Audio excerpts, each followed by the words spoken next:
Right.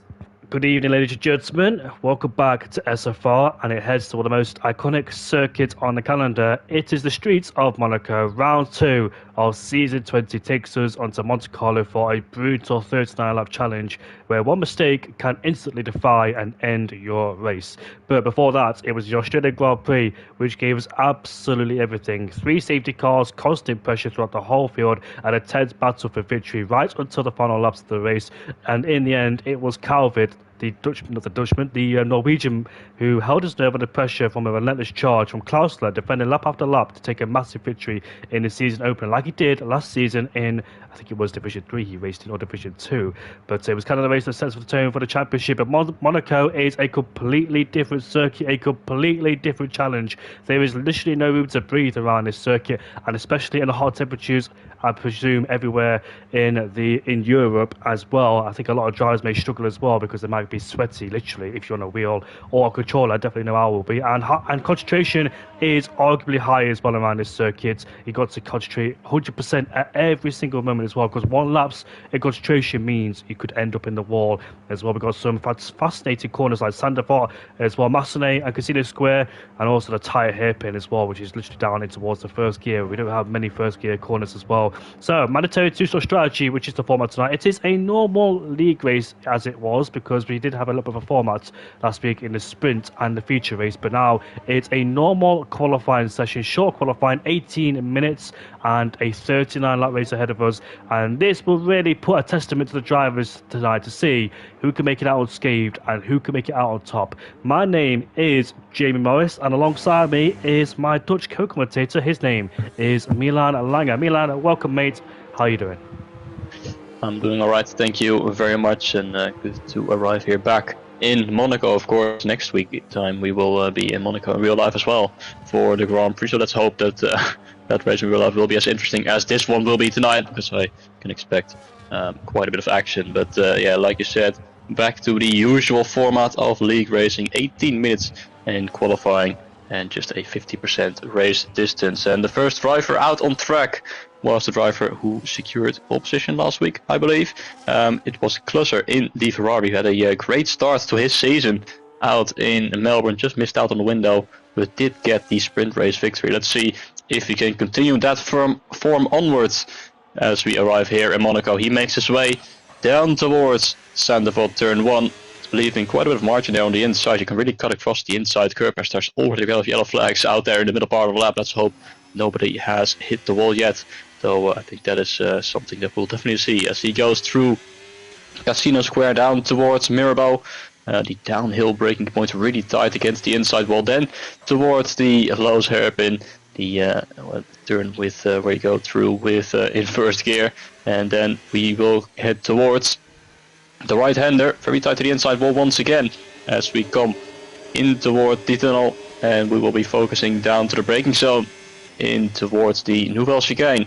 And you have to be careful how tough the wall on the inside there can really it's so easy to hit that wall and completely ruin yourself, your qualifying or your race.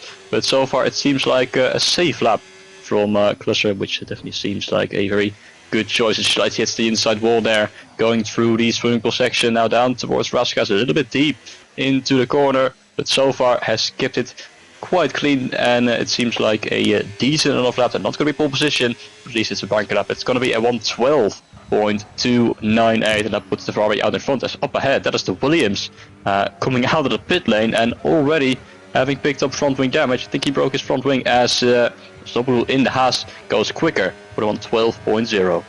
Indeed it does then. I'm on board with Mr. Wiggles. Both Aston Martin secured a P3 and P4 finish. It was a great result for the team as Mr. Wiggles now negotiates Raskas, when we saw many overtakes, including the one in 2014 with Jules Bianchi up the inside. A robust overtake on Kamui Kobayashi as Mr. Wiggles goes up into P3. I still like to watch that race as well. And Wild Out Vintage has got a penalty with Apex George then. So it looks like those two came to blows somewhere as Keith in the Ferrari goes quickest with a 12.016 and only a fraction ahead of Zablo Shots in P2. Energy Dan in P3. So Energy Dan's strategy tonight is pitting in the first 2 laps and get the pit stops done and dusted. But that may not pay dividends because when you do that, you give up track position and you fall down. Overtaking is virtually impossible, and track position is literally key around here as well. So no matter how fresh your tyres are, you're still going to end up behind your rivals, and that could be a main problem here tonight for some drivers if they decide to pit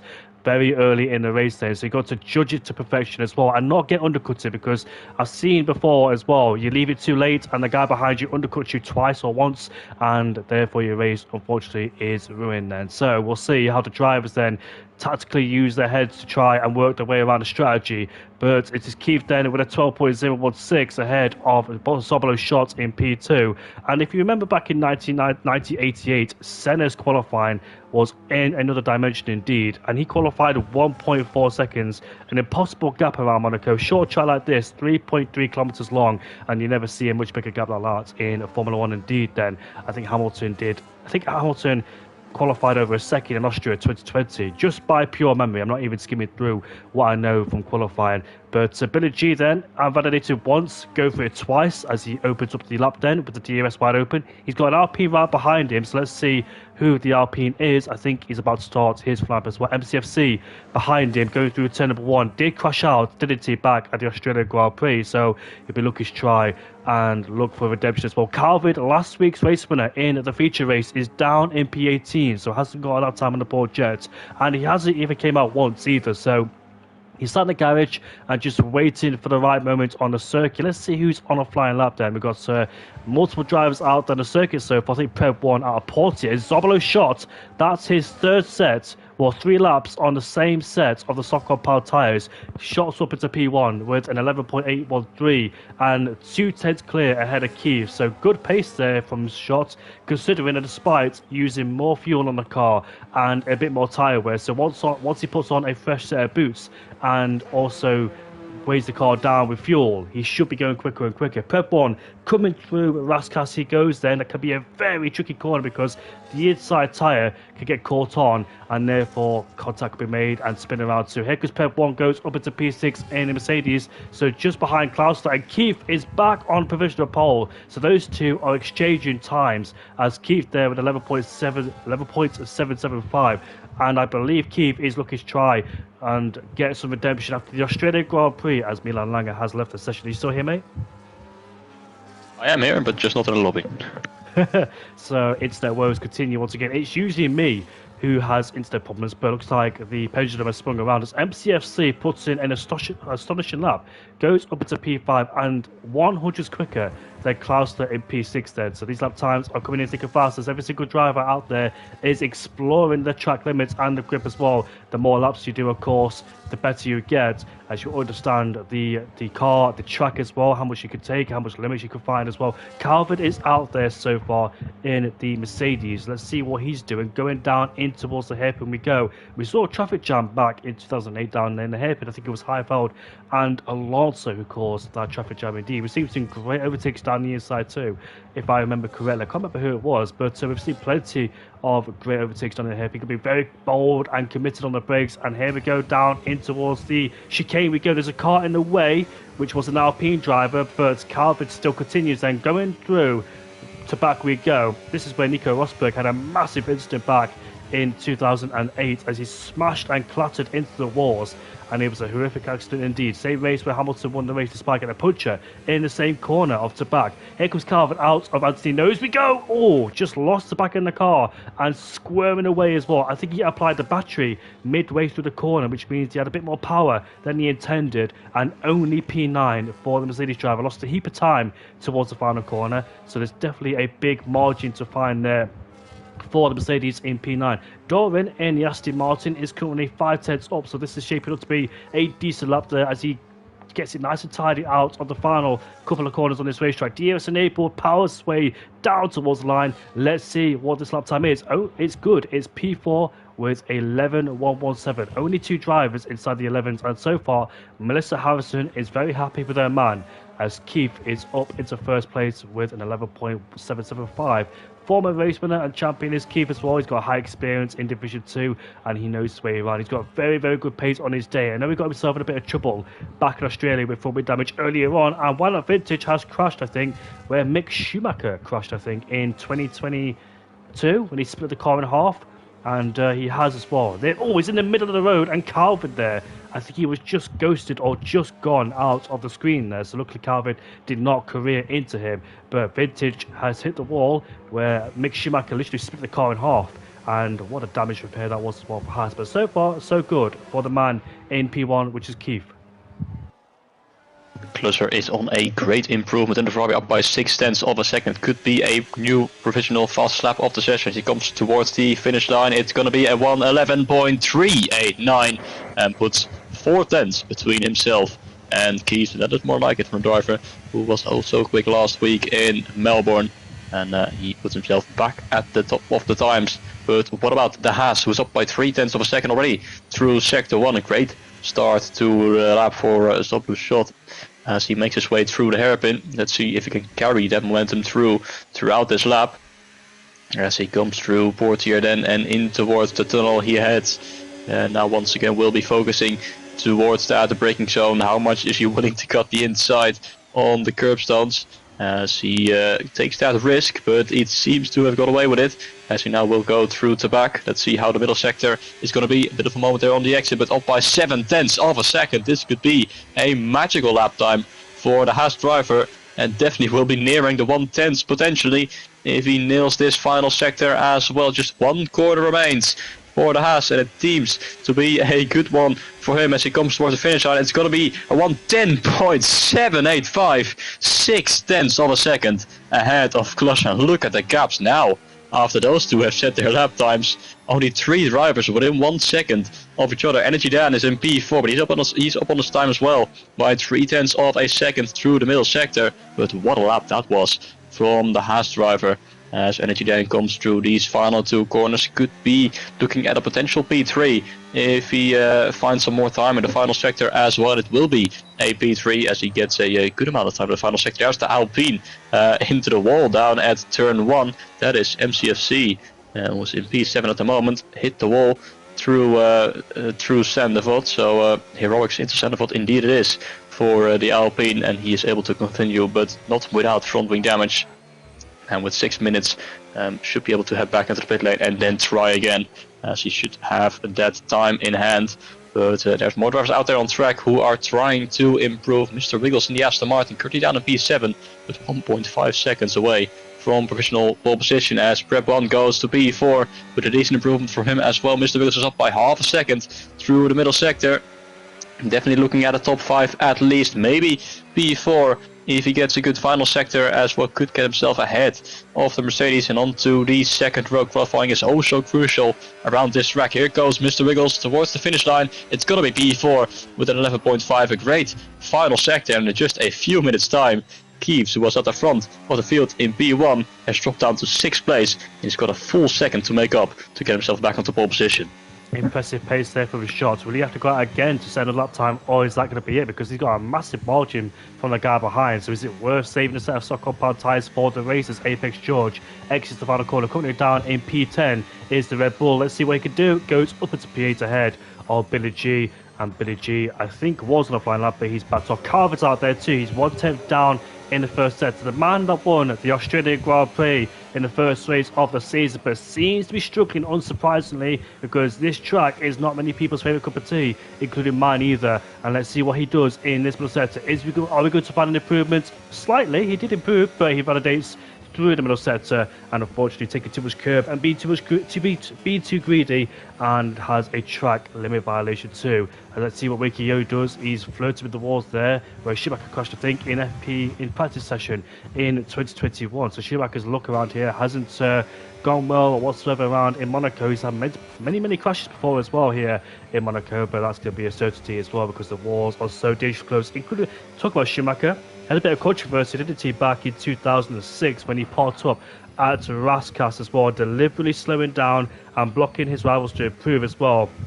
And I think he got disqualified or penalised, not quite sure what happened, but he definitely deliberately parked the car up to block. I think was Alonso or Fisichella going for a lap time back in the past as well, back in 2006. And he also crashed under the tunnel too, back in 2004. They collided, I think it was with the wall on the outside too, or one Pablo Montoya, but he definitely retired from the race as well. Remember 1996, the last French race winner before Esteban Ocon and Pierre Gasly, who took the victory in Hungary and also in Monza. Olivier Panis won from 14th degree to finish in first place, and only 3 cars finished sport. It was a chaotic race indeed, but that is mighty impressive as well. I think Olivier Panis' only win in his F1 career, as Keith is negotiating his way through the Nova chicane we go, and coming through to back. This quick left-hander scrapes the wall on the outside, 4 tenths up in this middle sector. Can he keep it nice and clean here? We see Stoffel Van Dorn, Max Verstappen hit the wall there back in 2017 and 18 too, where Hamilton got knocked out in Q2. Here comes Keith out of the final couple of corners on this racetrack. Let's see what the Ferrari driver can do. Can he get himself back on pole position? That's actually quite a decent lap time. It's a 10.9 and he's 2 tenths away from Zobolo's shot. Zobolo's shot is out there in the Haas, but he's not pushing. So I think he may be going for another cool-down lap or push lap to heat up those tyres and put him in the optimum working window as well. Mr. Wiggles, I think he's headed back in the pit lane. Then Doran, his teammate, is 3 tenths up. I think he just completed the lap time. He's got up into P7 there. So Rev 1 splits both Aston Martin drivers. So anybody out there looking to improve, let's see who else is out there trying to improve in the lap times. Matty is 1 tenth up in the first sector as he goes down in towards the hairpin. The car bugging out just a little bit too. First gear hairpin as well. A lot of steering input is required. And coming into Portier, we saw Jenson Button and Pascal Wehrlein make contact back in 2017 as Button returned as Fernando Alonso went on to take the Indy 500, and Button returned and smashed into Wehrlein, and that was his last race as well, because I don't think he came back after that. Because Matty coming through to back, and he scrapes the wall. A lot of understeer too. 6 tenths up in the middle sector, however, so this is an improvement. But where he's going to find himself, smashing and bouncing off the walls too for good measure.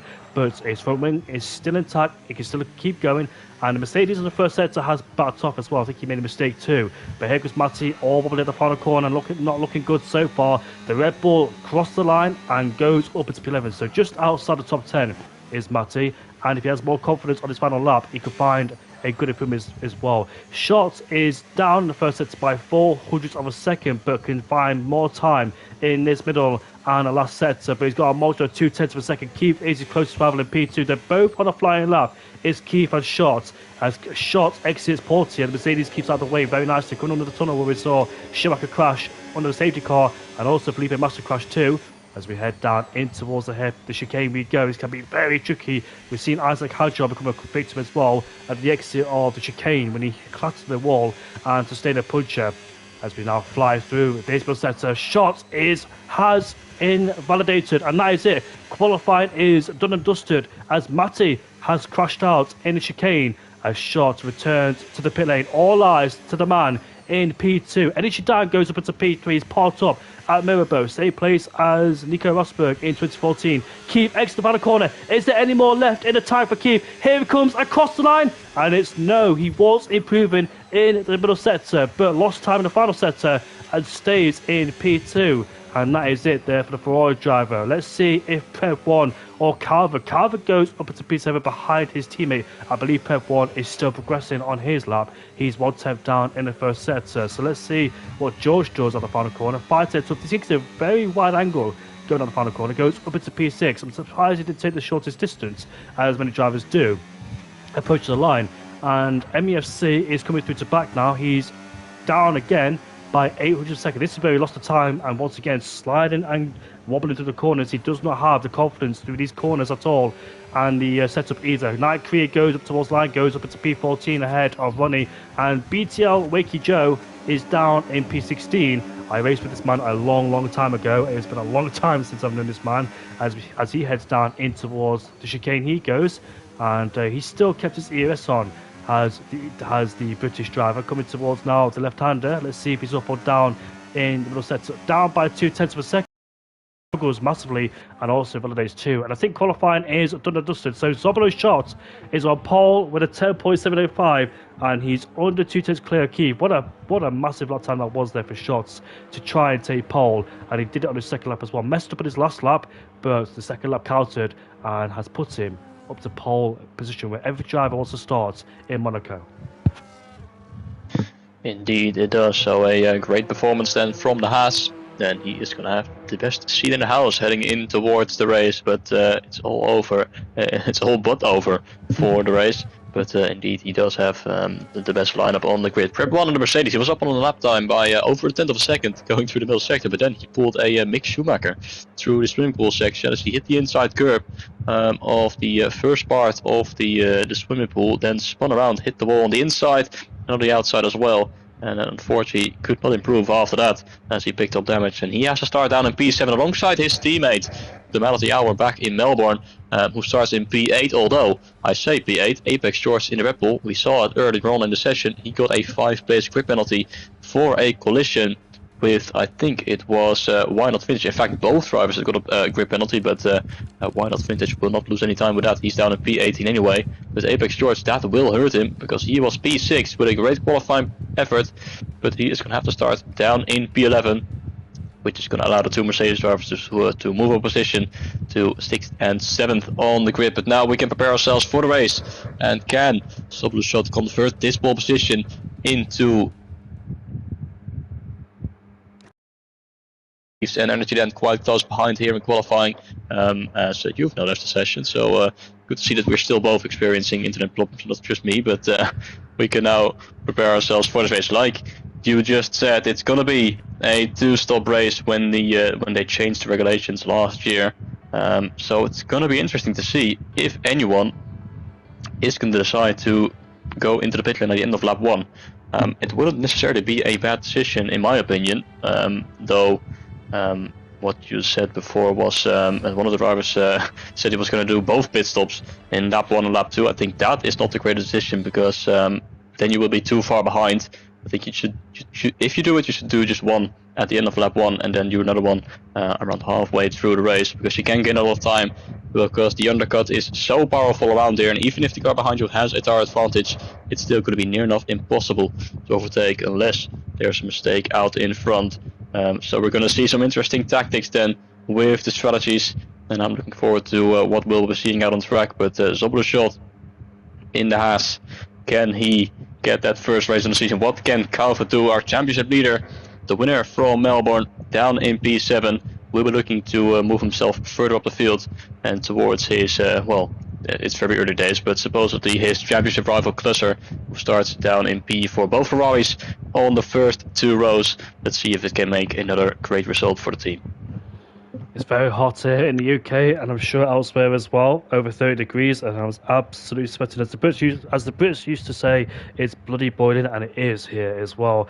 And in the background, for some people that don't know, it is my fan, and I don't want to turn it off, because if I do, I'll be absolutely sweating. Already hot as it is, but look, hopefully we'll have a good race around here. I'm expecting a lot of chaos, but there was 3 safety cars back in Australia, and here in Monaco, I'm expecting a definite safety car as well, which could really mix up and change the strategy as well for good measure. So let's see what happens here around the streets of Monaco. First introduced in 1950, and there's plenty of history behind it as well. Some great races, but recent times in F1 has been a bit boring. But we do have the Monaco Grand Prix next week, I think, in Monaco, obviously, and I'm going to Monaco as well at the end of July to visit as well, so I can't wait to see that. But there has a lot of complaints and controversy. It is the Principality, of course, it is the crown jewel around here, and obviously this track hasn't got a good reputation for overtaking, but it has got a lot of history indeed. But in my opinion, I don't think Monaco should be on the track, but of course it's been around since 1950, and before that too, in the early 1920s and 30s. So it's been around for such a long time, and also used to the public as well in Monaco. But we'll see how it transpires here. I think a formation lap will be on too, as the drivers will choose their strategies. What will the drivers do? Will they start on the soft compound tyres early on, get them out of the way? Will they pit early in the Grand Prix? Will they pit later? Will they do their normal strategy, just wait for other people to pit and then do the pit stops themselves? Will they try and build a grid gap? I love this scenario as well. It didn't really work out back at Monaco last year. I think it was Norris who won ahead of Verstappen. Do you know what? I actually can't remember, even though it was last year. I can remember things a long time ago, like 20, 30 years ago, but I can't remember what happened last year at the Monaco Grand Prix. No, Leclerc took the victory in 2024, which was a spectacular victory indeed. After the Monaco curse ended in 2018, of course, he hit the back of Brendan Hartley with a brake failure. 2019, he had a problem in qualifying, and he overtook Hulkenberg in the race, and he clipped the barriers with his tyres and had to retire. 2020, I can't remember what happened in 2020 in Monaco. I don't think there was a Monaco Grand Prix, but in 2021 he took pole position, but in the wall in the exit of the swimming pool section, and he didn't start the race then, so pole position was empty. 2022, I think he took pole again with Perez hitting the wall, and Calvin has been disqualified already then, so cold ties it is for the Norwegian driver in P7 then, so that's not going to do him any due diligence in this starting procedure for the early phase of the Grand Prix. But back to Leclerc, 2022 is when the team fumbled a strategy and Perez went on to win the Grand Prix. Now, it was a controversial qualifying because at this corner in Portier, we did see Sergio Perez hit the wall and crash out. And many suspected it was on purpose. Why? Because if you look at the telemetry, he booted the throttle, didn't see out the corner, spun, and Carlos Sainz hit him too, which caused a red flag. And it was very, very suspicious indeed, very ominous. But Verstappen, I don't think he, I think he repaid the favour back in Brazil when he didn't let Perez go for the battle of P2 for the championship between himself and Leclerc. And 2023, I can't remember what happened there. It was Verstappen, Alonso, first and second place. It was a wet race indeed, wet/dry. Then 2024, Leclerc finally took the glory at his home Grand Prix and won. The Monaco curse had ended indeed, but I don't remember what happened in 2025 to him indeed, because my memory wasn't that good back then. But all the drivers then making their way towards the grid. 18 drivers in this race, one on the soft compound tyre, one on the hard compound tyre. The rest have gone for the medium strategy then. So it is the norm around here, the medium compound tyre is being used. But let's see what happens off the line then. Is there going to be any chaotics in towards turn number 1? We're about to find out as the drivers then, some people get disqualified, as some people there can't acknowledge where their grid slot is. But here we go then. The calm for the storm, the lights on the Grand Prix, and we're about to get away very, very shortly in this race. 3, 4, 5 lights. And we are underway for the Monaco Grand Prix here in SFR. And Zoblo's shots unchallenged, but there's 3 abreast almost in towards turn 1. The flying backs are. But around the outside goes Keith to maintain P2. His energy down there. Made contact with Keith. He's fallen down into P4 now. He's a ghost. He's trying to fight back with the Ferrari driver, but can't do so. There's contact, and Energy Dan is in the wall there as Mr. Wiggles goes through. Energy Dan has had a shocking start in this race. Lost 1 place to 1 spot Ferrari and has lost another place to the second Ferrari indeed, as we see drivers coming down in towards Mirabeau we go. And they're all single file so far, with a few squabbling and jostling and a few making contact as well as they try desperately to overtake his McLaren driver. Ronnie is beached there on the curb and he's fallen down into P18 as a few drivers were too eager and optimistic to get past. But Keith is under pressure from his team behind him as we go down in towards the Nova chicane. Zoblo's shot has got a gap of 2 seconds, so he's well out of reach of any threats from the guys behind. He's got some clear confidence of pace around here in Monaco, and he's already been on the gap and getting himself out of DRS range as one. Why not Vintage? It's the first driver to pick up a 3-second penalty on the soft compound tyres. He's made up 1 place so far in this race, and he's already got a penalty as well. No, made up 3 places, sorry. He's gone. Oh, there's a Haas in the wall, and that is one of Vintage. I'm on board with him, and he's just at the wall, so he's lost 1 place already in this race. But Klostler is hounding his teammates off Kiev. It is a Ferrari 2-3 so far, so they'll ideally love to protect this position because they're in a really good spot so far in P2 and P3, as Mr. Wiggles is P4, 1.2 seconds behind. An ideal start it was from Zoblo's shot. He's got a 2.5 second lead after the opening lap. He's maintained that second position, was under threat though going in towards turn 1 on lap 1. Energy then sent one up the inside, had the better launch, but did not get left a lot of space to work with by the Ferrari driver, and then lost the back end on the exit, which ghosted him, which allowed Klostler to go straight through him and take away that position. Then heading towards the Casino Square was a bit of an optimistic move from Energy Dan and slammed it to the back of Klostler, losing him yet another position to Mr. Wiggles. So a very well, a suboptimal opening lap, it must be said, for Energy Dan, who has lost 2 positions down in P5, and at the moment seems to be struggling a little bit to stay close to the cars ahead. It's got a 1.7 second gap towards Mr. Wiggles, and he's got the 2 Mercedes for height right behind him for company, fighting it out, as Ronnie was the McLaren who was stuck in the hairpin. It was the 2 Alpines and the 2 McLarens as the Haas driver cuts across the swimming pool section. Not a great race so far for Why Not Vintage, as Apex George has found a way past Doran for P8 down the start-finish straight. Of course, Apex George started down in 11th place after getting that 5 place grid penalty. but he has made his way up at 8th place, so a decent start for him. But it was Ronnie and his teammate and 2 Alpines coming together in the hairpin, and unfortunately Ronnie paid the price, was a little bit too tight on the inside, and got himself stuck, beached, and dropped all the way down the order, down to P16, as Why Not Vintage at the end of lap 2 has made a pit stop onto the hard tires, but he also somehow sped into the pit lane, which I have never seen that before here around Monaco, because the pit entry is already so tight, you already have to slow down so much, but still someone managed to pick up a 10-second time penalty. In fact, he's already got 16 seconds by lap 3, so that is definitely going to put him at an advantage in this race, where we're in a Haas sandwich. And Zoblushot out in front is maintaining his gap, but Kies has gained a couple of tenths of a second through this lap though. It is down to 2.2 seconds, but it's really within the margins, and this race is a long one. Still 36 laps to go after this, but Kies is putting a bit of a gap between himself and his team, and of course DRS really not that powerful around here. You've only got one DRS zone, which is down the start-finish straight, which is already quite short by itself, so making an overtake with the help of DRS is something you rarely see around Monaco, as the 2 Alpines are fighting it out down towards turn 1. That is the Williams sending one up the inside as well of BTL Wakey, but unfortunately not quite able to convert that move into an overtake, but is looking to find a way past both of the Alpine drivers. It was MCFC, the only driver who started on the hard tire. He's currently down in P13. Yellow flags are out once again for the Haas of Why Not Vintage, who has picked up front wing damage in the process. Matti and Billy G are going side by side, and the RB is losing another position there to Sonic Hawk on the outside, heading in towards Portier. So Billy G has lost a lot of momentum through the hairpin, so I think Matti must have sent him up the inside and maybe not have left a lot of space to work with. Here comes the Alpine also looking to try and take advantage of that, as Billy G drops down to P12, slightly cuts across the inside of the Nouveau Chicane for a good measure, but is going to try and get himself back together and get back towards the front of the field. As BTL Wakey, oh, he's retired, as that has caused Night Creed to lose the back end through the swimming pool section.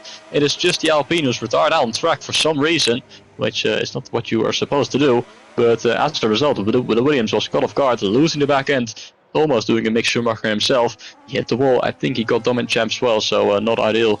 And quite unlucky it is. But out in front, we're on lap 5. Zoblushot still got 2.2 seconds towards Kies, but Klasser has really lost a lot of time, as the gap is 2.5 between the 2 Ferraris.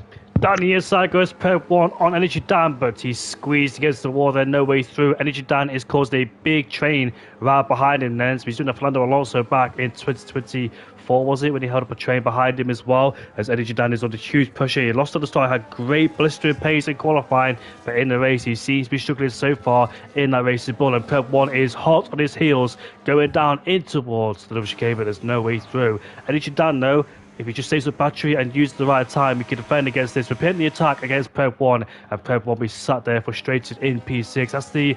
Perp 1 spun the car, and he's hit the wall too. Through goes Calvin, and he's dropped down so many places. He's down into P10 now, as Matti in the Red Bull goes through. So Perp 1 made a big mistake out of the back. He was pressurising Dan, but unfortunately pushed too hard and spun and hit the wall. His front wing is an attack though, so he can still keep going, but hopefully the tyres are not too cooked and overheated, as he's able to keep the pressures at optimum working window for him, as the Haas there is going for an adventure. That is Why Not Vintage on the track, as Matti is right behind the Aston Martin driver. Apologies about the rest as well. The rest are terrible. As we see MCFC gets past, that's an optimistic move. Will he make it work? He will. Around the outside, has the inside left next corner, and Sonic Hawk might get on the throttle quicker than the Alpine driver, but MCFC goes up into P11 ahead of Sonic Hawk. The Indian driver down there in P12 has been around SFR for such a long time and is well loved amongst the community here in SFR too. So the gap stabilised at the front of the field. Klausler has dropped so much pace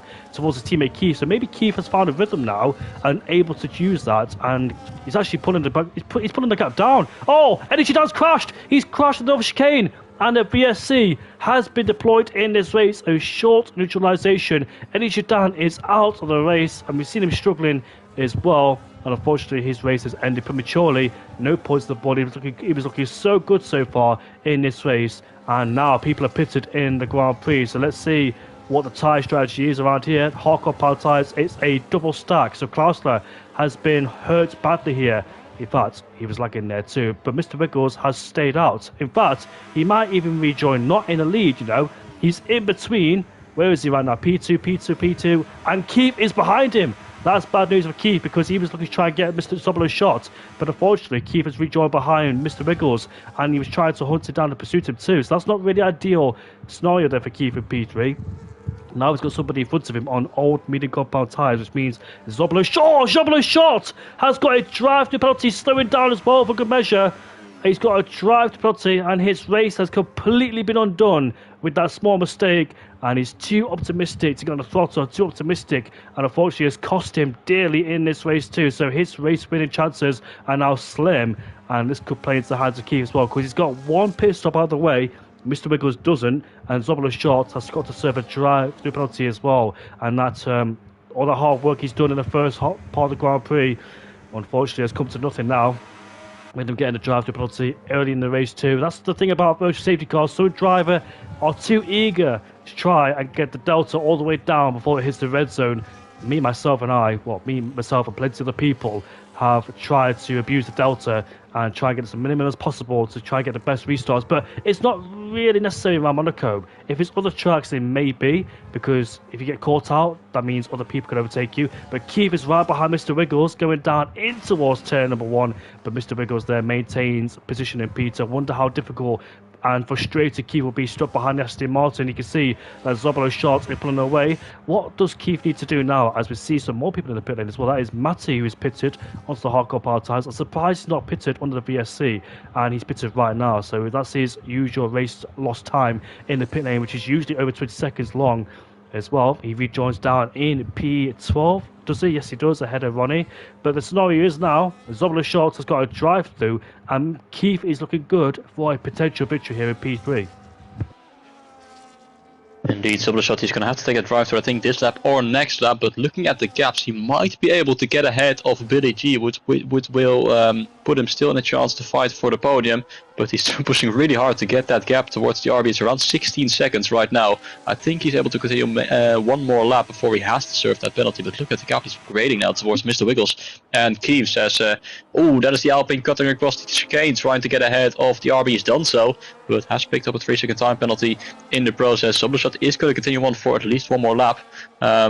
Going for a faster lap of the race, as Keith's now right at the back of Mr. Wiggles. Is he going to be able to make the move on? Heading towards turn 1, is going to look on the outside, but there's no space! And he takes out the Aston Martin. Mr. Wiggles completely had nowhere to go. Oh, he was ahead of the Ferrari drive, and Keith just putting his Ferrari into a gap that really was not there. And Mr. Wiggles is going to have to say something about that, I can feel. But that is really not ideal for the Aston Martin, who's dropped down the order down to P4. And he has got front wing damage as well. I'm not sure if Keith has got front wing damage with that, because he was in between the Aston Martin and the wall. What does happen though is that Klosser has completely lost the gap towards his teammate. Also, quite funnily on my screen, Keith is driving on his rims. He's got absolutely no tires on this car, so a bit of a visual glitch for me, but I'll have to work my way around it. But Klosser is putting pressure on, as I think I have been kicked out once again. Yes, you have, mate. So Milan Langer unfortunately fighting with his instant problems, but Zobolo's shot is pulling a gap of 6.1 seconds, but he needs to serve his drive-through penalty immediately, because you've run the risk of getting a safety car. He's stayed at one more lap as well, so he needs to pick, because if you if there's yeah, he's been disqualified. I thought he stayed up for one lap later. So Zobolo's shot has been disqualified from this race, and he is done. So now it is a Ferrari 1-2 of Keith and Klausler in P1 and P2. Zobolo's shot decided, you know what? I lost this race anyway. Might as well be disqualified, and he has been disqualified too. Klausler there, get all squirrely out of the Casino Massenet. Do you know what? I get confused between the corners. That is Massenet Casino Square. And he's lost a bit of time towards his teammate Keith as well. Both Ferrari drivers are pitted in this race. As Calvert, crash between MEFC and Apex George. They almost did, I think it was a Sebastian, was it in 2008 when we saw Coulthard hit the wall, and somebody else too? It was Toro Rosso and Red Bull that went to the wall together. It was probably Webber or Scott Speed at the time. I'm quite sure who it was at the time, but it was definitely one of those Red Bull and Toro Rosso drivers back then when they smashed into the wall in those touch conditions. PUBG and Billy won. Billy Prep 1 and Billy G are swapping places, and Prep 1 goes up as P8 ahead of Billy G on his new hardcore power tyres there, so he's dispatched in quickly. I can move on and focus on the guy ahead of him, which is Sonic Hawk, who's also in a new set of the hardcore power tyres too. So now Ferrari, I've got a 1-2 in this race. He's got a massive gap in P3, so there's no need to risk it. I dare say there's no chance for Klusler to overtake his teammate Keith. The only thing he could do, as we see in the foreground or background there, that Ronnie has gone for a little bit of a spin and an adventure, as one of Vintage left too. So both Hasses are out of this Grand Prix after leading, but one of Vintage had an opposite story where he was struggling massively as well. So the only way that Klaus can win this race ahead of his teammate is doing an undercut against his teammate, because overtaking, as you know, isn't a possibility, especially with the driver ahead of you is on the same tyres as you as well and the same pace level. So you just got to hope and pray that Keith makes a mistake or gets a 3-second penalty, and also the undercut could be effective too. So that's another strategy there for Keith or Klaus to work on. But so far, it is a Ferrari 1-2, the Dutchman and the Brits, first and second place, as we've got more swapping here in midfield too. Prep 1 now up into P7 on their hardcore power tyres. MEFC, who's still on the hardcore power tyres, he started on down in P8. Remember, Mercedes did this strategy back last year when they had a terrible qualifying. I think Russell broke down, and Antonelli was not tight in Q2, I think, at the time.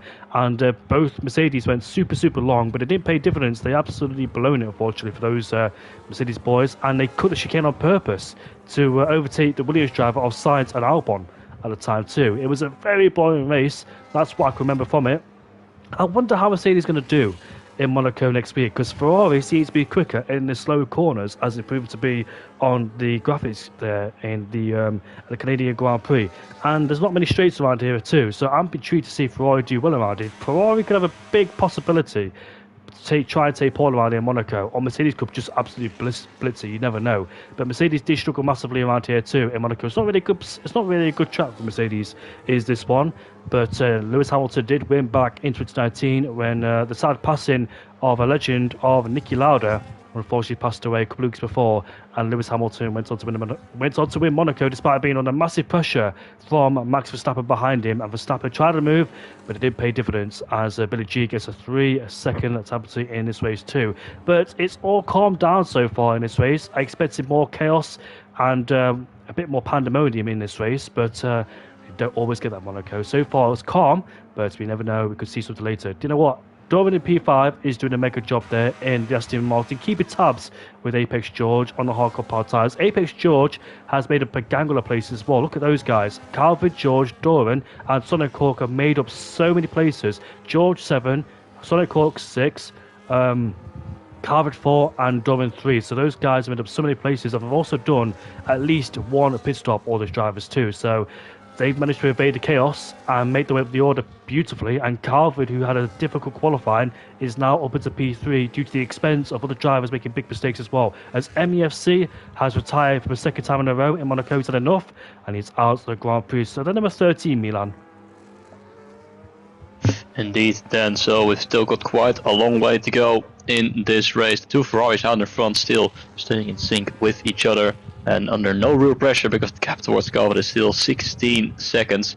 And Klusser at the moment looking at what potentially will be yet another P2 finish, but still a strong start to his season it would be, but has to finish this race still. We've got 26 laps to go after this one, as the gap has grown out to around 2.8, 2.9 seconds between the two Ferraris, as Keith really seems to be in a world of his own around the streets of Monaco, and doing a great job indeed at the moment, out in the lead of this race. Calvert still under a lot of pressure now from Apex George and Doran, but it's going to be so difficult to try and find a way past as Doran a little bit unstable there through the swimming pool section, but keeping his Aston Martin out of the walls and in a very decent P5 position, like you just said. Sonic Hawk in P6, and he is under pressure from the second Mercedes of Prep 1, who we saw he made that mistake a couple laps ago out of the back, but he has reshaped himself and is doing a good job right now in P7 on course from some good pit stops, good points. And look at the gap now between Kies and Klusser. It's 4.3 seconds, so Klusser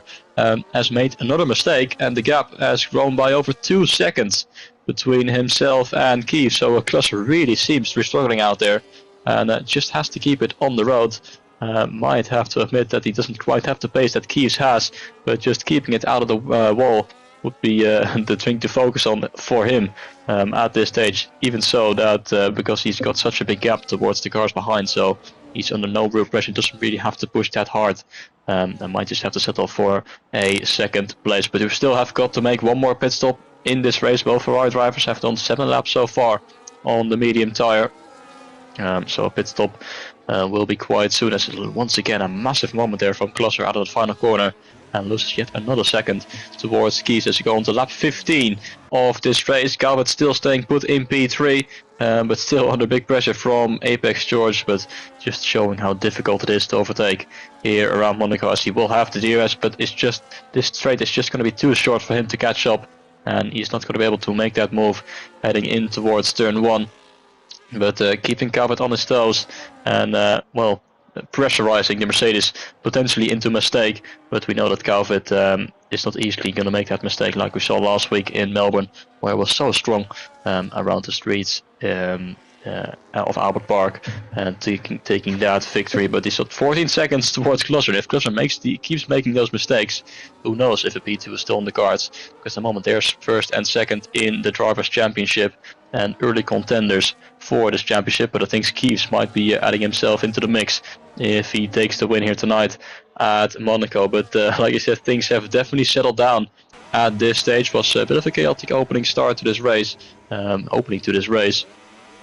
right now everyone is trying to get into rhythm and not make that mistakes. As Doran might have made a mistake. He was quite close to Apex George and Calvert, but he has just been overtaken by Sonic Hawk heading in towards the back. Once again, massive moment there through the swimming pool section, and will be under pressure from Prep 1 in the Mercedes. Once again, very loose on the exit, and they're going to go side by side into the final corner, which will not work out. And it's the Aston Martin who's able to stay in front of Prep 1, but definitely not looking as comfortable as he was a few laps earlier. Indeed, there's those dropping down the order is his mini compound tyres is just checked out, really, hasn't it? He's just sliding all over the place. Mr. Wiggles is ahead of Ronnie, goes up into P9, in towards turn 1. Mr. Wiggles, a quiet race for him down in P9, although he did have the contact, didn't he, down towards turn 1, hence why he's dropped all the way back with a bit of damage to his end plate, but he's pitted and has got a brand new nose. But what could it have been for the Aston Martin driver if there was a contact there with Keith? I wonder if Keith might face a bit of scrutiny towards the end of this race too, and I think that he has to keep on pushing just in case he receives a 5 or 10 second penalty. But it's a very narrow circuit indeed. You can't expect two cars go side by side. The door was always going to be shut, and the Williams has gone straight on towards turn 1. That is, I think it is Smooth Operator down there in P13 who's gone for a spin and has also lost his end plate too. And he's also been lapped by the Ferrari driver of Keith, who's up there in first place. I think the only thing that could go wrong for Keith right now is not a safety car wouldn't hurt him that much either, because he was still rejoined in first place. It's just his consistency and focus. That's all he needs to do, is keep it pointing in the right direction. Don't overdrive the car and don't push too hard either, and just keep the concentration high at all times, because one lapse in concentration means you end up in the wall as well. And sometimes when you're dominant, you can also lose concentration. It sounds silly, but when I used to dominate races, I tend to lose concentration because I don't think I need to focus. But sometimes I break myself, make mistakes, stupid mistakes that I don't need to make because I'm not fully focused, and that's why you've got to pay attention at all time, have your wits about you, and keep it pointing in the right direction as well, because one small mistake, one silly little error could defy your whole evening and afternoon, and could put you in DNF as well. Talk about DNFs, Smooth Operator has crashed at the exit to back, and the VSC once again has been deployed. VSCs are quite popular nowadays, isn't it? And we're back at the Canadian Grand Prix. We saw a VSC plenty of times as well. I like seeing full-blown safety cars because I'm not really a big fan of VSCs at all, because safety cars bunches everybody up and you get racing once again and spice things up. But the VSC was actually introduced in this race by Max Verstappen and Pastor Maldonado. The two Ferrari mates made their pit stops, and that's their second mandatory pit stop done. But in 2015, we saw Max Verstappen hit the back of Pastor Maldonado. I'm surprised that was a VSC because with the impact, the crash, and where we're stranded, that surely have been a safety car. But it was the first VSC introduced in that race, and that caused a bit of controversy internally with the Mercedes drivers because Hamilton was dominating the race. Then all of a sudden, Rosberg and Vettel outjumped him because Hamilton pitted. Rosberg and Vettel didn't, and Hamilton lost the race. And the disgruntled Hamilton was peed off indeed, as Calvin almost rejoined ahead of Klaus, but Klaus had to boot the throttle. But he doesn't have to worry because he knows the guys behind have to pit once more again as Matty rejoins RP. But somebody in that field picked up a drive to penalty. It was Night Creed down in P12. Another driver has become a victim of a drive to penalty as Matty rejoins behind Billy G then in the racing ball. Billy G does have a 6-second penalty in this race, and I believe Matty has done his second stop, so he can go towards the end on these tyres if he wants to, because another pit stop is not imminent for him. Whereas Billy G has got to make a pit stop again, as Night Creed is in the pit lane. He picks up a 10-second penalty. It's gone badly for both Williams drivers. There's only 12 people left in this race. Do you know what? Oh, as Billy G there just can't seem to find any power steering through the hairpin as he hits the wall on the outside. But I expected this, you know, a lot of the time it's the Grand Prix. It's just something you expect in Monaco. Every time I commentated, no matter what league I've been in, a lot of drivers have dropped out like flies and retired in this race. And sometimes it can be boring to commentate, but that's what Monaco is. It's just a lot of people just go out in the race because they just struggle massively, and it is a difficult circuit indeed. But Keith, all he needs to do is keep his head down, don't make any mistakes, and just keep it pointing in the right direction. There's 20 laps left to go in this race. This should be his to win. Nothing could go wrong for him at all. Hopefully I don't jinx it either. But Calvin, what a remarkable drive for him in P3 to still be in the podium and be hunted down by Apex George for the whole race. This is the closest battle so far. What can Apex George do to overtake Calvin? Maybe this could be the time to pit for Calvin to try and do the undercut against the Mercedes driver and leapfrog him that way to go over to P3 and take track position as well. Matty gets ahead of Billy G, who falls down the order to P10, so Billy G has become a cropper somewhere, and the other Williams of Night Creed as well, struggling in the Williams there in P12, so looks like both drivers there just suffering massively around the circuit. But so good so far for both Ferrari drivers in first and second place. Carlson knows he can't beat his teammate on pure pace, so settling for P2 is the best option. And that VSC has really put him at an advantage as well, because they've rejoined ahead of the drivers on old tyres. So there should be no way, shape and form that these two are under massive pressure, because they're on new tyres, they've got track position and clean air, and could just drive to the end, just sail home towards the Grand Prix. Don't take any risk whatsoever, don't push, because there's no need to at all. If they do push, they can find themselves in the barrier or penalty, but they can afford a penalty because they're so far ahead. Easier said than done, though. You mentioned 1988 a couple of minutes ago with Ayrton Senna taking that remarkable pole position, but it was that same Ayrton Senna who crashed out in the race on his own. So that just says how easily a mistake is made around this track. Even if you're dominating out in front in the lead, just make that slight mistake, just hit that one wall at the wrong angle, it could completely destroy your race. But at the moment, Keys, he's got a 9.5 second lead ahead of Glusser, and definitely can afford to not be risking everything and having to push that hard, extremely hard every single lap. Because he knows he's got the advantage over his teammate. And then Calvert is a full 7.5 seconds behind in P3. Still under pressure though from Apex George, and now Sonic Hawk has closed the gap down to under a second in P5 in the McLaren. And then Prep 1, who's got ahead of Mr. Wiggles and Dorman, who made the pit stop as well under those VSC conditions as he cuts across the inside there of the neutral chicane. Can't do that too many times. I reckon he's got a warning for that, so might be facing a 3-second time penalty if that happens once more. But he is trailing the back of Matty in the Red Bull in this fight for P8 and P9.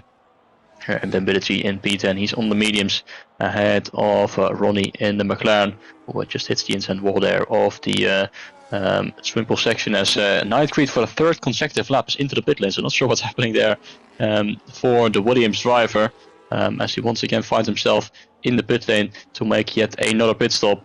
As we go on to lap 21 there for Ronnie, but nearing lap 22, we're still just over halfway into the race, and we've only got 12 drivers remaining here in the Monaco Grand Prix. As the gap between the two Ferraris seems to stabilize a little bit, it's around 10 seconds. for those past couple of laps, but Calvert was really losing a lot of time towards closer because he is, well, his hard tires are 11 laps older, and he's just losing around 2 or 3 seconds every single lap, really starting to struggle on these tires, but he's going to have to do at least a couple of more laps to make it work to go onto another set of hard tires, because there are still 17-18 laps remaining.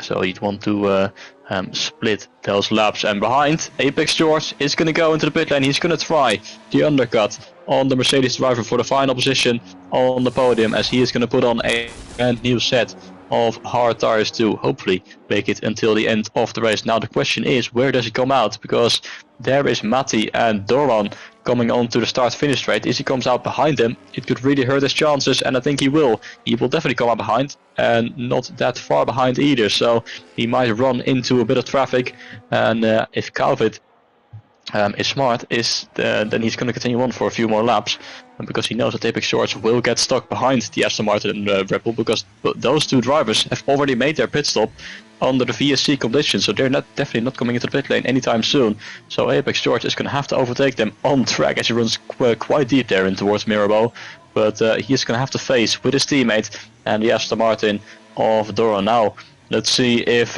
Calvert and Sonic Hawk are going to respond to that, or if they're going to stay out for a few more laps, as Calvert has just lost another 3 seconds towards closer, as the two drivers continue to dominate this race, going on to lap 23 of this race. But the Mercedes and the McLaren in P3 and P4 are they going to pull into pit lane? How they're both going to stay out.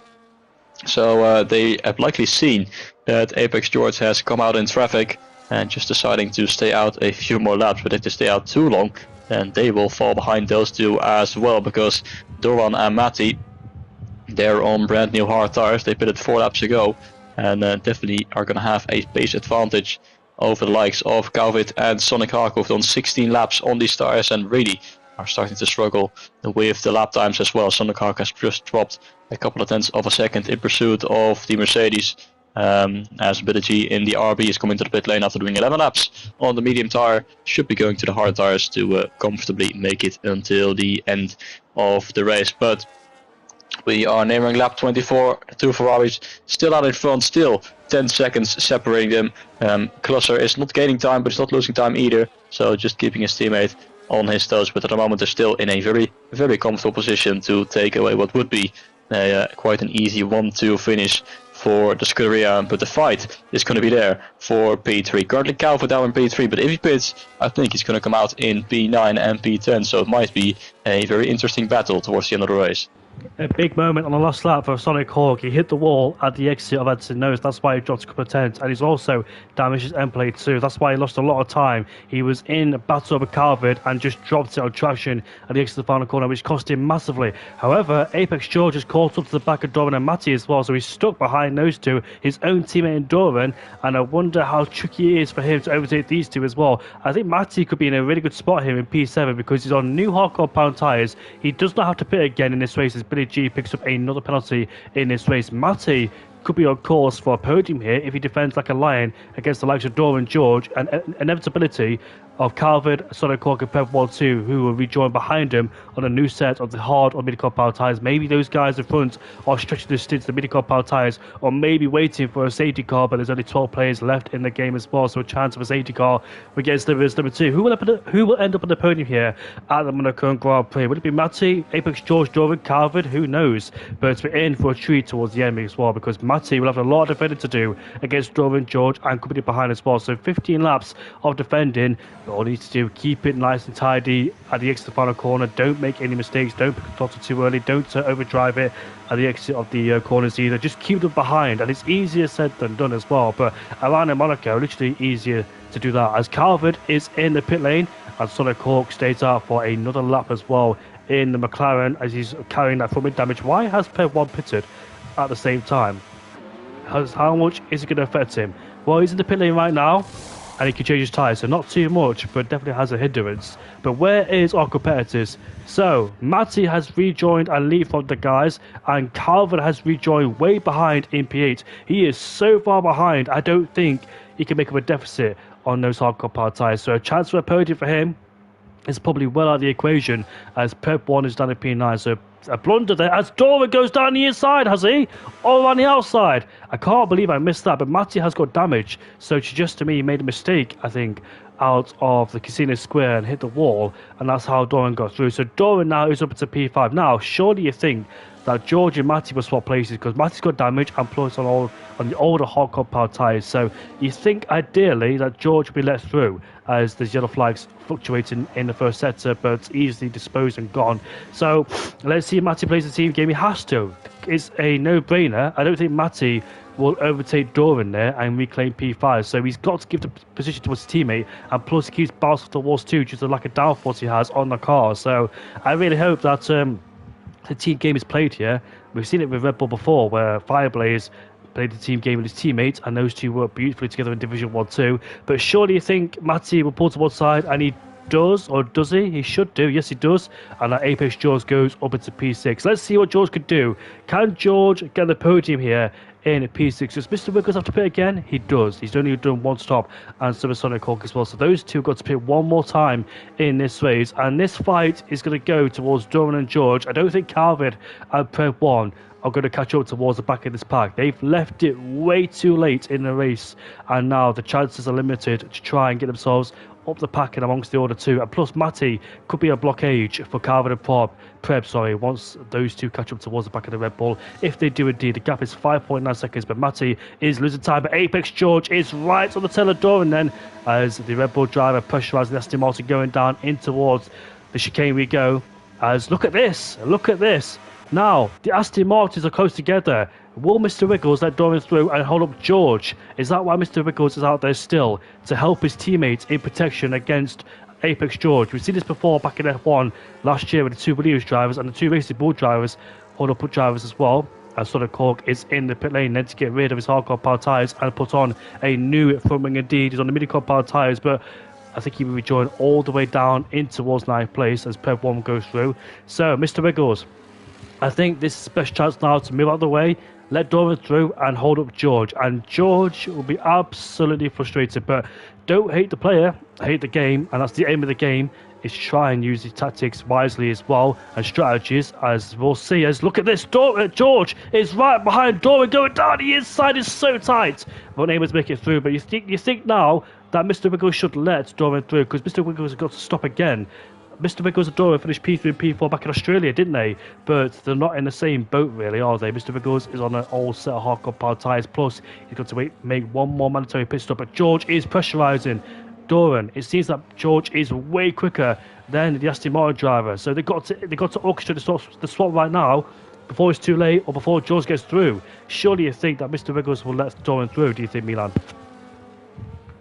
Yeah, it would be the better decision for the Aston Martin team at the moment. Mr. Wiggles is just staying out there and, well, more hindering his own teammates rather than helping him. Because Doran is now right at the back of the Aston Martin, who's finally going to pull off on the right-hand side, so he's not going to be any assistance at all to his own teammate. Doran is left to fight it out on his own, but Mr. Wiggles is out of the way as we go on to lap 28, and Doran is now in a definitive P3 position, but slides out of turn 1. This is going to give the opportunity to Apex George to potentially have a go, heading towards Casino Square, but really no space for him on the inside or the outside, so Doran is able to stay ahead, but for how much longer? He's going to have to keep this up for 10-11 more laps. And Apex George is all over the back of the Aston Martin driver. In the meantime, Calvin has closed the gap towards Matty by a couple of seconds. It's down to 2.5 seconds as Mr. Wiggles, he's come out in P9, a full second behind Sonic Hawk and without any chance of getting near that podium again in this race. But look at the two Ferraris, they've got a 31-second gap between Clusser and Doran. Keys is 44 seconds ahead of the Aston Martin. Absolute insane gaps throughout the field. And big moment there once again for Doran coming out of the chicane, but George not quite close enough to capitalize from that. And at the moment is going to have to sit behind the Aston Martin for at least one more lap. He's just going to have to hope that there's going to be a big mistake for the Aston Martin of Doran. Otherwise, it is going to be really, really difficult to try and get past. Once again, he of course will have to DRS, but this straight is just too short to make that move towards turn 1. He's going to get close, but not quite close enough as we go on to lap 29 as Keith has picked up a 3-second time penalty. Now, of course, that is not going to be any real threat to his chances. But if there's a safety car in these final 10 laps, then he is absolutely not going to be happy, because then he will lose out. Oh, Dorman has spun! Dorman has spun out of Casino Square. Did he get help? Did he get hit from behind by the Red Bull, or did he lose it on his own? But he is down to 6th place, as Prep 1 had to take some avoiding action, but finally will get that position. But that is so unfortunate for Dorman. Was in such a good position, fighting it out for the podium, but now down in 7th place with front wing damage, and will likely finish no higher than 9th. Maybe even will lose out to Billy and Ronnie, who are in 10th and 11th place, as that is covered on the outside of Matty. Bit of contact between the two, as Matty not letting the Mercedes driver by, as he is likely trying to help out his teammate George, who's 4 seconds off the road, and he's done so successfully, staying ahead of Calvert for the time being and in that P4 position. But how much longer can he keep that Mercedes at bay? We've got 10 laps remaining. Calvert has got a 7-lap tire advantage on these hards, but look how much he is struggling out of the final corner, as the rear end stepping out multiple times and not getting quite close enough, as Dorman is into the pit lane after 11 laps on these hard tires. And he is going to have to go for a brand new set of tires, and a brand new front wing is going to go onto the softs. But his chances of a good result are well and truly over. So really unfortunate then for the Aston Martin. But out in front, the Ferrari still 1st and 2nd. And without any safety car, it's going to be a easy victory. That is covered up the inside of Matty, hitting the back of the Red Bull in towards the hairpin. But there was no space on the inside, so he can't just push the Red Bull driver through the corner. But now, last time around on this particular part of the lap, he was trying to go on the outside of the Red Bull, but he almost loses it through the tunnel, as there's quite a bump through the tunnel. Once again on the inside, there's no space there, and once again hitting the back of the Red Bull driver. He needs to not lose his patience and just keep it calm, keep it cool, and wait for a mistake for the Red Bull driver to try and get past. Absolutely out though, unfortunately for him. Down there in P5, he knows he's got better pace, but unfortunately this track is just a pain and a headache in the backside too. But a much better release out the final corner, but the straight is long enough with the DRS open for him to try and muscle his way down in towards turn number 1. Matty though has got 8 laps to defend against Calvert if he can, and Calvert looking left, looking right, where can we go? And unfortunately for him, nowhere, as he stays behind Matty. Matty's robust defense is paying off so far, but for how much longer can he keep it up though? Prep 1 is catching up. He's a massive slide too, as Calvert looks to go down the inside in towards Mirabel, I think it is, and now coming towards the Lowe's hairpin in towards first gear, but just can't find a way past. He sneaks one on the inside, lets him know that his presence is well truly right there too, as we exit Portier. Look at who's catching up in the background. Prep 1 is also there too in P6, but Calvert this time round is not close enough to make a move against the Red Bull driver of Matty in 4th place. But worth to keep in 1st place. It's been quite a while since he won a race, and I think his last race win was back at season 17, I think it was. All those times when I used to commentate for Division 2. He was a mighty driver indeed back in those days, and his last race win was Division 3, in season 17. It's been a long time since Keith has won a Grand Prix. He finished P3 and runner-up in season 17 as well, and recently he's finished inside the top 5 in the championship in season 19. Here comes Calvert side by side, going in towards turn 1, let the brakes he goes. Can he make it stick? Can he make it clean? They squeeze each other against the wall there. Now it's a fight for traction. Calvert gets ahead. Yes, he does. He's now up into P4, and he had to make that move around the outside towards turn 1. Matty squeezed him enough there, but Calvert just managed to make it unscathed and go up into P4. Now Prep 1's turn. The other Mercedes to get past the Red Bull driver, who puts up a stud of defence on injured Red Bull there. But now Matty's got another driver to contend with, which is Prep 1 in P6. And that's not going to be easy at all. Then Sonic Hawk is next, and then Mr. Wiggles is next in P8. So both on the medium compound tyres are starting to catch up the back on Matty and Prep 1. Somebody has hit the wall at the exit port here, but looks like they got away with it too. I just heard the sound effects. Apex George, a great race for him in P3. I believe he retired back in the Australian Grand Prix. Oh no! Mercedes has spun! That is, I think it's Prep 1. Yeah, Prep 1 has spun. How on earth did he manage that? Did he hit the back of Matty going down in towards the Nova Chicane? I sincerely apologise for missing it indeed, but unfortunately for him, his race has now been unravelled in P8. It's been derailed and he's fallen down into 8th place. So a lot of hard work is done. Unfortunately, he's broken his end plate too as he heads off into the pit lane. Doran and Sonic Hawk are right behind Matty, then the alienating Red Bull driver P5 on a broken end plate and driving an absolute instinct as well to look at Sonic Hawk. We're left to right once again. Where can he strike? Is it Masnate? Is it the Casino Square? Not quite there, but looking to try and get a much better exit out of here if he can. Just try and sell up the inside if he can, but not able to do so on this occasion. Just waited patiently to try and make the move stick if he can. Is it the hairpin? No, it's not. So just patiently waited behind the Red Bull driver, who is definitely struggling on those old hardcore power tyres on a broken wing too. But surely Sonic Hawk get a better exit now on those mini compound tyres. Use the battery and try and attack the Red Bull going down in towards chicane. He goes. Can he send one to the inside? He's looking to do so. Here he comes on the inside. It's a late send. Contact is made between the two. And through goes the Astimon. Mr. Wiggles goes up into P5 there.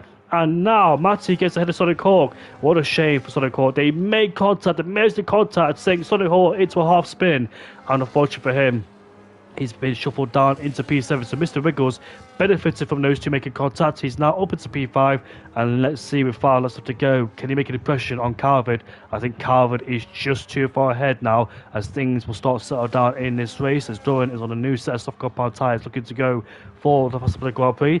There is 5 laps left to go. Milan, are you back in the session, mate? Indeed, yeah, unfortunately, after yet another disconnect, but let's hope I can make it to the end of the race at least this time around. We've got 5 laps remaining. After this one, the yellow flags around once again. That is Ronnie, who has gone for a spin through Raskas, also with front wing damage, and into the pit lane he goes yet again. So not looking likely that there's going to be points on the board for the McLaren, unfortunately, for yet another pit stop and another front wing change. And down in P11 he is at the tire for the time being. But we have got 5 laps to go. Keeves leads by 17 seconds ahead of his teammate Closer. Then it's a 24-second gap towards Apex George, who I think is going to be safe as well for P3, because his teammate did an incredible job of holding up Galvid for such a long time. But now he picks up a 3-second time penalty and definitely will fall behind Sonic Hawk out on track. Regardless if the McLaren driver overtakes him on track, he will still finish ahead. So does he dare to take that risk, or is he just going to stay behind for these final few laps and take that 6th position, as he knows that the gap towards Mr. Wiggles is already 3 seconds, so he's likely not going to catch up and get any higher than P6. But we've got a couple of laps remaining. Doran in P8, but he is way too far behind to close that gap. 16 seconds after he unfortunately had to make yet another pit stop after picking up front wing damage, and after he went for a spin through the Casino Square. As Prep 1 in the Mercedes is right behind Billy G, and he's going to get ahead of Billy G. That'll start finish straight with the help of DRS, and Prep 1 is back up at the P9 as he is following the footsteps there of race leader Keeves, who was out on 18 lap old hard tires.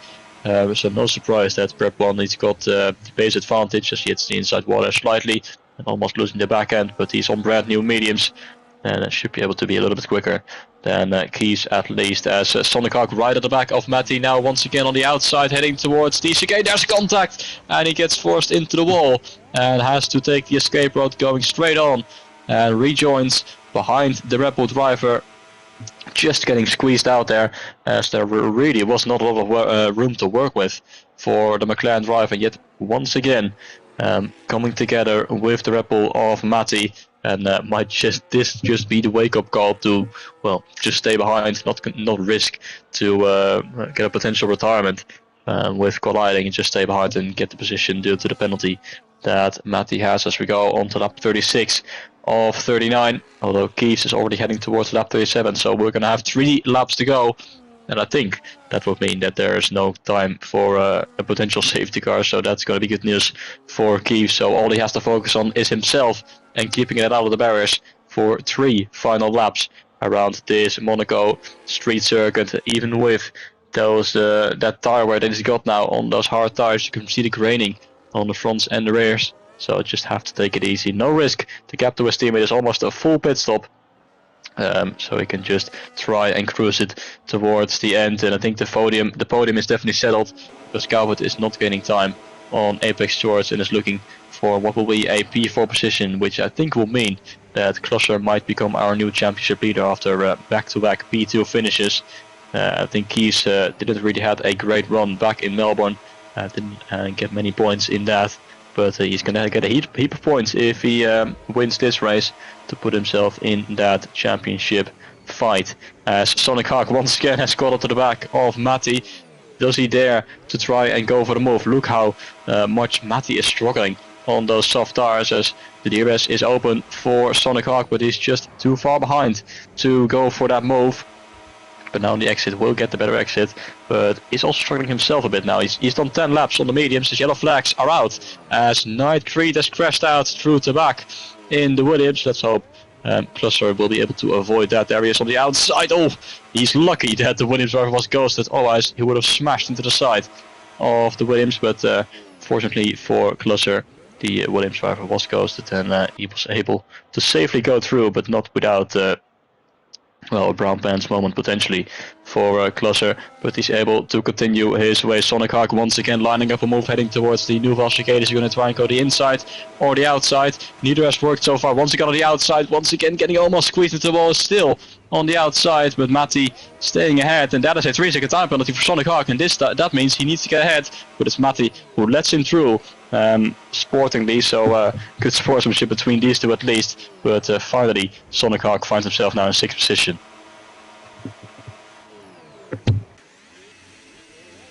You're still muted, Jamie. Yeah, apologies about that. I was talking, so thank you, Milan. But yeah, as Sonic Hawk is relieved now to get past Matty after being stuck behind him for a handful of lap times. But I think that's it. Then Pep 1 is behind Doran, so I wonder if he can make an influence on him and try and get to the P8 and recover some lost points after what happened between him and I think potentially some Matty down in towards the Nouvelle chicane, which I didn't catch unfortunately. But Keith is starting his final lap here, 3.3 kilometers left to go, and he's got a huge gap, 27.560. Melissa Harrison, his wife, or his partner, sorry, will be absolutely happy for her man in P1 there. Supports him all the way through after he's been here for such a long time in SFR, and he's taken multiple wins. His last win was at the, where was it? I think it was the Mexican Grand Prix in season 17. And season 16, when I commentated for Division 2, he won 2. The Chinese Grand Prix, which was a tremendous race for him after beating his team in the last lap in the final corner. And he overtook Adams, and Adams was absolutely scuttled with that. But Keith has been a regular here in SFR. He's been super quick, consistent. He's had his problems back in the past as well, as every single driver does. He's gone through a phase where he struggled. And Matty in P6 gets ahead of Sonic Hawk, who spun. And he spun in the swimming pool section, but all eyes to the man in P1. Wow, an absolute statement drive. This has been for Keith, a circuit where the pressure never disappears, and when one mistake ends everything. And yet, from lap 1, he's been absolutely flawless. He grabbed the lead early, controlled the race beautifully to the pit stop cycle, managed to tie it perfectly in his mandatory 2-stop Monaco Grand Prix, and never gave anybody else a real opportunity of challenging him. Here goes Keith out on the final corner. Keith will win the Monaco Grand Prix for his first win since season 17 in Mexico 3 seasons ago. He is finally back on top, is Keith, and he'll be absolutely happy with that one indeed. A spectacular, wonderful drive for him. Clean, clinical, and commanding, and as best as you want as well. Absolutely dominant, almost like Michael Schumacher did, I think, all those years ago, back in 19, I can't remember when it was, when he had a 50-second lead over his rivals here in Monaco. Here goes Klausler out on the final corner, and Klausler, for the second time in a row, in the feature race, will finish in second place. He won the sprint, finished second in Australia, and finished second here again. And the man who finishes P3 is Apex George after a disappointing race in Australia. I believe he retired in turn 5 or 6 in Australia, and he comes back to finish in P3. Calvin will finish in 4th place, the man that won the Australian Grand Prix. Mr. Wiggles, despite his triples, finishes in P5 in the Aston Martin, despite being taken out early doors in this race by the man who won. Matty, his relentless pace and defence skills will finish him in P6. Prep 1, who made contact with, I think it was Matty, will finish in P7. Sonic Hawk, after his attempts of overtaking Matty, will finish in 8th place. He dropped it, I think, by himself in the swim pool section and finishes in P8. But Keith, a great drive from one of the most demanding circuits on the calendar. He made no mistakes from what I saw, and never became challenged by anybody else, and shots will absolutely be disappointed despite taking pole position and leading a few laps. But that's what happens in league racing. You've got to pay attention at all times. You've got to have your wits about you. And unfortunately, there for some of those shots, he fell foul to the virtual safety car by speeding. And Keith has never looked back ever since he took the win. And he reminds everybody else exactly what he's capable of. Indeed, a 30-second gap, albeit with a 3-second penalty, he has done it. So well done to him. And he's the commentator of Division 1, which I used to commentate. So tomorrow's race is in Division 1 at the Monaco Grand Prix, and he will go into the Monaco Grand Prix feeling absolutely relieved and happy that he's won, and can take a lot of information from today's race into tomorrow's race, knowing that he's a race winner and knows exactly what the strategy is here for Monaco and how to drive it. What a dominant display from both the Ferrari team, and keeps himself in the end with a 28-second gap over Clusser with that 3-second time penalty included. Such a strong performance. Of course, we saw that little hiccup with Mr. Wiggles in turn 1, but besides that, it's been a flawless drive and a very well-deserved victory for the Ferrari driver, for Keeves, and you absolutely love to see it. So that is going to bump him up in the championship for sure, and it certainly was quite an entertaining race. Let's hope it's going to be as entertaining next week in real life when we arrive here with Formula 1, but definitely yet another great race, and I really enjoyed that one. So congratulations to Keys and his teammates and the Ferrari boys on the race, but what a race that was. Indeed, and talk about the man, he's in the party chat, and well, congratulations, Keith, on the win today. You must be absolutely ecstatic and elevated with that win today. It must have boosted your confidence too, because it's been a while since you stepped on top of the podium and won a race. So talk us through, mate, your feelings and emotions. Yeah, it was a Monaco evening, by the way. Nice to talk to you, Jamie. It's been a while. Yeah, it just really long, 39 laps in this heat. It was just... that was the hardest bit. Yeah, really good to be back on the podium. Yeah, confidence boost, absolutely. But I love Monaco. I'd race it on every calendar if I could. Is this one of your strongest tracks here in Monaco? Because you did have a huge gap over the rest of the field. Yeah, I think, obviously, as everyone knows, qualifying is the most important part of it. So I qualified second, I think. Second, got a decent start, and Job Blue got a drive-through. So then it was just about keeping the car on the track, not hitting a little wall, the little chicane at the bottom where all the boats are. That scared me about 10 times. I were in like centimetres away from the wall. It was no, it's good. It was good. Enjoyed it. I'm glad you enjoyed it, mate, as well. And you're commentating tomorrow, are you, for Monaco Division 1? Certainly am. I'll do it all again. Do it all again tomorrow. You know exactly what the strategy is as well. Are you expecting the drivers, expecting what you did today to be the exact same strategy in Division 1 for the guys tomorrow? Yeah, I think it's. I think you have an idea of when you want to come in on the mediums. I'd be surprised if anyone starts on hards. So you have an idea on the mediums, and then if a safety car comes out a couple of laps either side, then it's a no-brainer just to dive into the pits and get it done. What's your expectations now you grabbed the win here in Monaco? Do you expect these type of results in the next couple of races? Yeah, I've been putting a lot of practice in over the last couple of weeks. I've moved down to zero traction now, and so it were nice to do well on zero traction, and the practice is obviously paying off. So if I can just steady it through the next couple of races and get used to it, I should be able to build up a bit of pace over the next couple of races. How is your relationship with your teammate Klaus, though? Because I believe he was your teammate from last season. How are you two getting along together? I love Clusser. What a teammate Clusser is. We were giving each other tours all last season, like pre-arranged before the race. We knew where we were going to do it. So yeah, teammates with him again this year, and yeah, we talk to each other each week before the race. So it's yeah, good teammate. Certainly is. You both finished P3 and P4 in the driver's standards too, and you finished second in the constructors. So, do you expect these type of results from your team? Do you think you can try and challenge for the constructors championship? Yeah, absolutely. I think I was a bit gutted last season to miss out. We went down to the last race, and we missed out by a few points. So, let's go for it this season, this little mini season, and see what we can get done. Thank you very much, mate. And Milan, any other questions for Keith?